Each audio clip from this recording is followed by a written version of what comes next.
Hello, my name is Jessica Aizawa. Today I'm here at Tokyo Medical University of Hachioji Medical Center, located in Takao, Tokyo, to help Dr. Toshiya Nishibe, vascular surgeon at this hospital, to demonstrate some important techniques. So let's hear from Dr. Nishibe about a simple method for detecting peripheral artery disease, or PAD for short.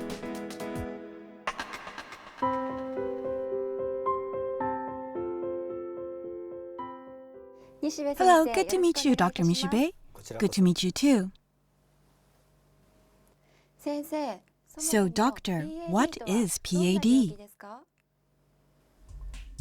PAD is a leg disease that is often found among patients with diabetes, high blood pressure, and hypercholesterolemia. However, you should never underestimate PAD because it's not just a leg disease. The 5-year survival rate for PAD patients is 75%, which almost equals that for colorectal cancer patients, so you can understand how serious a disease PAD is. Are there many PAD patients today? Statistics show that around 18% of diabetes patients have PAD. The number of diabetes patients has been increasing recently, and around 22 million Japanese, almost 17% of the total population, now have diabetes. Similarly, the number of Chinese diabetes patients is estimated to be 92.4 million, which is 7% of its population. These figures suggest that more than 4 million people in Japan and 16 million in China have PAD. These are huge numbers. Yes, but many patients consider PAD as just a minor leg disease and do not see their doctor for treatment. Unfortunately, this is a big problem for PAD patients. There's a simple but important thing we can do. I'm now going to tell you about a simple screening method to detect PAD. Firstly, examine whether the patient has any numbness, cold sensation, or pain in their legs. Okay, please take off your socks. I am going to check the condition of the patient's feet and then palpate the dorsalis pedis artery. Examine and make sure that the pulse is strong. Next, palpate the posterior tibial artery, making sure that the pulse is strong again.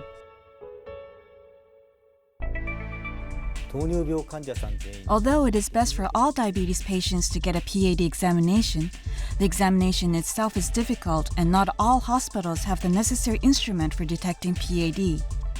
Still, I believe that doctors must at least interview and check their patients' legs, especially the feet. And if they find any abnormality of the pulse, or if they suspect PAD, then perform a more detailed palpation on the feet as well as on other parts of the body. The full palpation examination is performed on 4 parts of the body. Have your patient take off their outfit, such as trousers and skirts, and lie them down the bed. Start from the patient's thigh.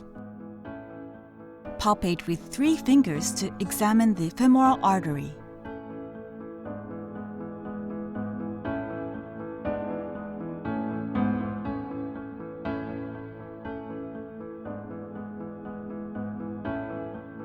Secondly, palpate the back of the knee with both hands, searching the popliteal artery.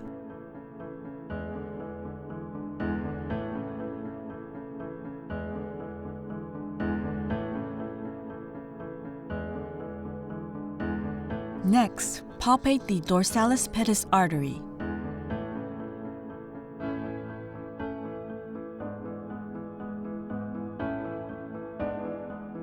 Followed by the posterior tibial artery.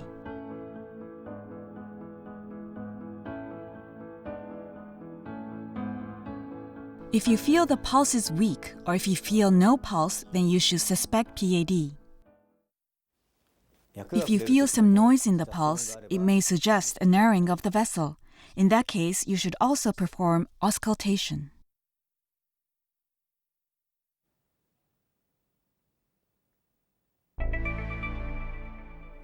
Actually, a more precise method than palpation of detecting PAD is ABI, or ankle brachial pressure. ABI measurement is very simple and effective for PAD screening and can be easily achieved using automatic instrument that measures ABI by the blood pressure of both arm and leg at the same time.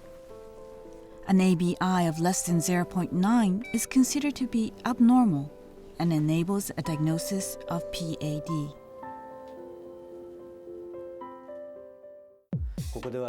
But today, I'm going to introduce the easier measurement method using a Doppler stethoscope.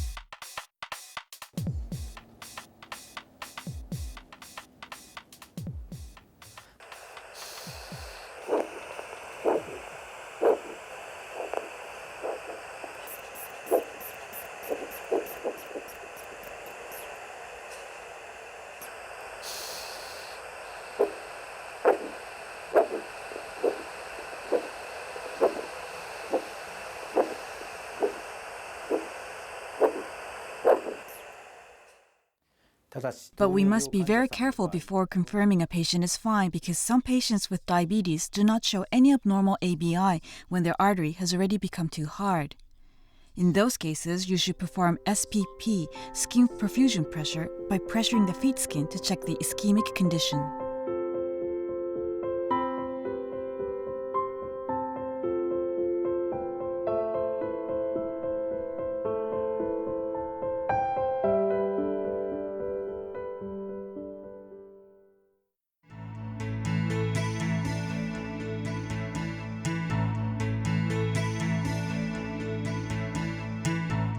To improve the short and long-term prognosis of patients with PAD, early detection and optimal treatment is critical.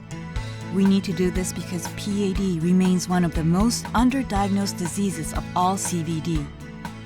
In most cases, the presence of PAD is clarified by medical history and physical examination, including palpation of arterial pulses and measurement of ABI without using any special medical appliances.